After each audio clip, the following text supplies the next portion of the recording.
Big boss అగ్ని పరీక్ష 2 episode 3 చూసారా? ఎపిసోడ్ 3 మొత్తం చూసిన తర్వాత చాలా ఎమోషనల్‌గా నేనైతే లిటరల్లీ ఏడ్చేసాను. బోల్డ్ అండ్ వెరైటీ మూమెంట్స్‌తో కనిపించింది. జడ్జెస్ ఇచ్చిన నిర్ణయాలు ఎంతవరకు కరెక్ట్? గ్రీన్స్ ఎవరికి పడ్డాయి? రెడ్స్ ఎవరికి పడ్డాయి?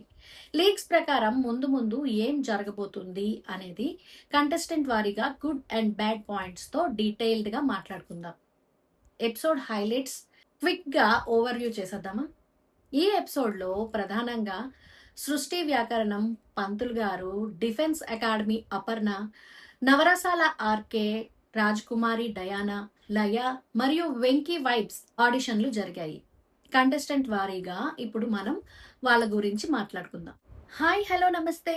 నేను మీ Aruna. Welcome back to my channel Aruna Ravi అలంక.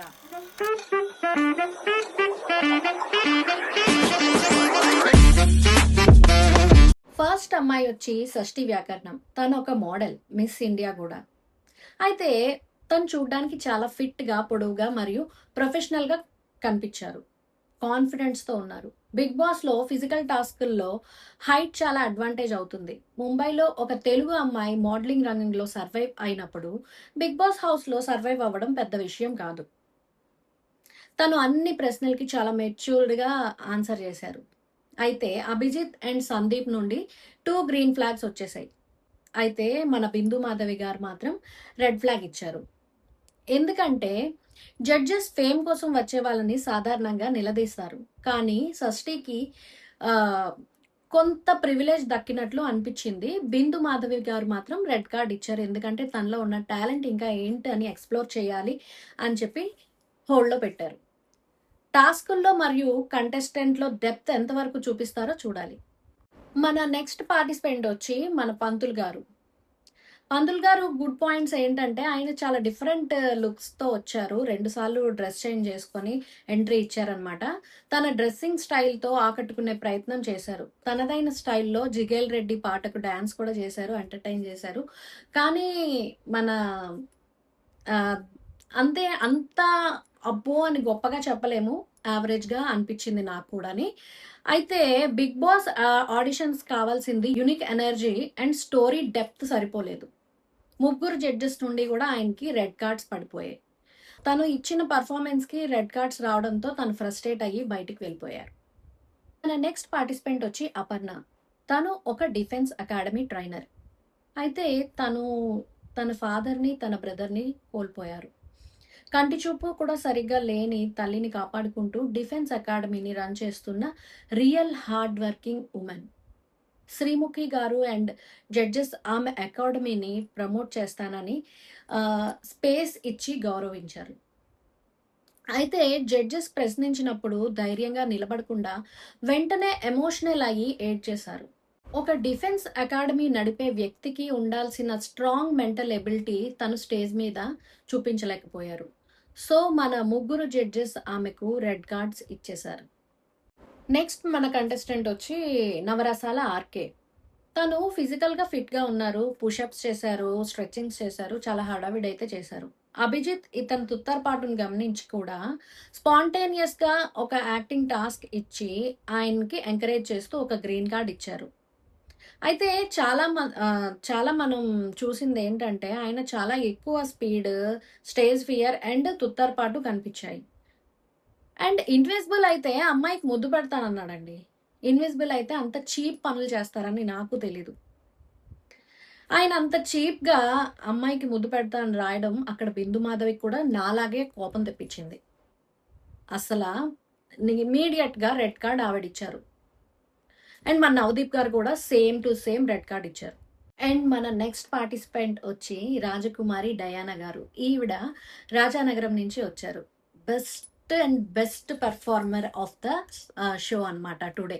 ఇవాళ షోలో నాకు చాలా హార్ట్ టచింగ్గా అనిపించిన ఆవిడ అసలు నిజంగా సెలెక్ట్ అయిపోతే బాగున్ను అని అనిపించింది. అలాగే ఆవిడ సెలెక్ట్ అయిపోయారు. 2 పెళ్ళిళ్ళు అయిన హస్బెండ్. తన లైఫ్ మొత్తం విఫలమైపోయింది. 3 పిల్లలను ఒంటరిగా పోషించుకుంటూ పెయిన్ఫుల్ స్టోరీ ఉన్న ఒక కన్నీటి చుక్క కూడా రాల్చకుండా బోల్డ్గా మాట్లాడారు. బిందు మాధవి ఇచ్చిన పేపర్లు చించుతూ సమాధానం చెప్పారు. అసలు సమాజంలోని భర్తలు, వారి తల్లిదండ్రుల ఆలోచన విధానంపై స్పాంటేనియస్‌గా చెప్పిన డైలాగ్స్ అయితే చాలా అద్భుతంగా అనిపించాయి. ముగ్గురు జడ్జెస్ అభిజిత్, బిందు మాధవి అండ్ నవదీప్ నుండి 3 గ్రీన్ సిగ్నల్స్ ఇమ్మీడియేట్‌గా పడిపోయాయి. అసలు తన స్టోరీ వింటుంటే నిజంగా నాకైతే చాలా ఏడుపొచ్చేసింది. అయితే ఎగ్జిట్ అయ్యేటప్పుడు ఊరి వాళ్ళపై ఆవేశంతో మాట్లాడిన కొన్ని మాటలు కాస్త రఫ్‌గా అనిపించాయి. కాకపోతే అది అంతే. అసలు ఆ అమ్మాయిని చూస్తే నిజంగా అలాగే మాట్లాడాలి అనిపించింది. కుళ్ళుకొని చస్తారు అని అన్నది. నిజంగా అందరూ ఒక అమ్మాయి ఎదుగుతుంది అంటే అలాగే అలాగే చుట్టూ ఉన్న జనాలు ముందైతే అన్నిట్లోని అడ్డు వేయడానికి రెడీగా ఉంటారు. తర్వాత ఏంటంటే గెలిచిన తర్వాత అందరూ కుళ్ళుకుంటారు. ఇప్పుడున్న మన సొసైటీ అలానే ఉంది. సో, తన జర్నీ అయితే చాలా హైలైట్. చాలా అద్భుతంగా తను చెప్పినప్పుడు అంటే అది రియల్‌గానే చెప్పింది. అంటే అదేం కల్పించి చెప్పింది కాదు. తన రియల్ స్టోరీ అంత ఎమోషనల్ అవ్వాలి అందరూ. సో, తనకి 3 గ్రీన్ ఫ్లాగ్స్ పడ్డాయి. And direct entry to top 15 అనమాట. సో, కంగ్రాచ్యులేషన్స్ రాజకుమారి గారు. మేమందరం కూడా మీకు ఫ్యాన్స్ అయిపోయాం. నెక్స్ట్ వచ్చిన కంటెస్టెంట్ వచ్చి లయ. యాక్చువల్‌గా మనం ఒక కొటేషన్ వింటూ ఉంటాం. Don't judge a book by its cover అని. అయితే ఆ మాటకి తను పర్ఫెక్ట్ నిదర్శనం. చూడటానికి చిన్నపిల్లలాగున్న జడ్జెస్ మరియు శ్రీముఖిని నామినేట్ చేసే ఒక టాస్క్ ఇచ్చారు. తను ఆ టాస్క్ చేసేటప్పుడు లాజికల్ పాయింట్స్‌తో చాలా మాట్లాడింది. అభిజిత్ ఇంకా సందీప్ నుండి 2 గ్రీన్ ఫ్లాగ్స్ వచ్చేసాయి. కానీ బిందు మాధవి రెడ్ కార్డ్ ఇస్తూ అందరినీ హ్యాండిల్ చేయగలదా లేదా అనే అనుమానం వ్యక్తం చేశారు. సో మన లయకి 2 గ్రీన్ కార్డ్స్ వచ్చాయి. తను కూడా హోల్డ్‌లో ఉందన్నమాట. నెక్స్ట్ పార్టిసిపెంట్ వచ్చి మన వెంకీ వైట్స్ అండి. యాక్చువల్‌గా తను ఎక్స్‌ట్రీమ్ కసితో వచ్చాడు, కమిట్మెంట్‌తో వచ్చాడు. యాక్చువల్‌గా జడ్జెస్ ఒక చిన్న టాస్క్ ఇచ్చారు. టెర్రరిస్ట్ సిట్యుయేషన్‌ని హ్యాండిల్ చేయమని చెప్పి. అయితే టెర్రరిస్ట్‌గా అనగానే ఆయనకి బాడీ పెయిన్స్ వస్తాయని కూడా పట్టించుకోకుండా దూకుడుగా దూకేశాడు. బురదలో పందిలాగా యాక్ట్ చేయమంటే ఏమాత్రం వెనకాడకుండా బురద మొహానికి పూసుకొని తను యాక్ట్ చేశాడు. అయితే సందీప్ నుండి ఒక గ్రీన్ కార్డ్ సాధించాడు. కానీ మన బిందు మాధవి గారు, అభిజిత్ గారు మాత్రం రెడ్ కార్డ్స్ ఇచ్చారు. చాలా ఓవర్ అండ్ విచిత్రమైన ప్రవర్తనగా వాళ్ళకి అనిపించింది. అభిజిత్ మరియు బిందు మాధవి ఇద్దరు కూడా రిజెక్ట్ చేశారు. ఇప్పుడు మీకు ఎక్స్క్లూజివ్ లీక్స్ అండ్ టాస్క్స్ గురించి అప్డేట్ చేస్తున్నా. అయితే టాస్క్స్ అండ్ పవర్ కార్డ్స్ అండి. గత సీజన్ కంటెస్టెంట్లు మన కళ్యాణ్ పడాలా, ఇంకా నిఖిత, మానస్ తదితరులు వచ్చి టాస్క్లు కండక్ట్ చేస్తున్నారు. అయితే టాప్ పర్ఫార్మెన్స్ ఇచ్చిన వాళ్ళు అండ్ MVP ఇప్పటి వరకు రోహిత్, రాజకుమారి, షష్ఠి, ఝాన్సీ, హేమంత్ బాగా ఆడి ఓట్ అపీల్ సంపాదించుకున్నారు. అయితే డేంజర్ జోన్లో ఉన్న వాళ్ళు చరణ్ పర్ఫార్మెన్స్ వచ్చి అంత ఇవ్వలేదంట. నెక్స్ట్ ఆర్కే మరియు షష్ఠికి యెల్లో కార్డ్స్ వచ్చినట్లు సమాచారం. సో ఇదండి ఇవాల్టి ముచ్చట్లు.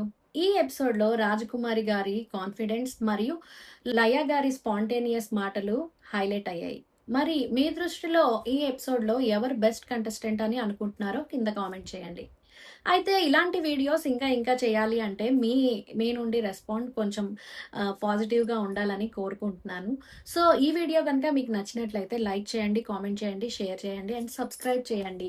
బెల్ నోటిఫికేషన్ ఆన్‌లో పెట్టుకోండి. సో, నా వీడియోస్ మీకు వెంటనే డైరెక్ట్‌గా మీ ఫోన్‌లోకి వచ్చేస్తాయన్నమాట నోటిఫికేషన్ ద్వారా. అయితే నెక్స్ట్ వీడియోతో మళ్ళీ కలుసుకుందాం. అంతవరకు సెలవు. నమస్కారం. Bye bye.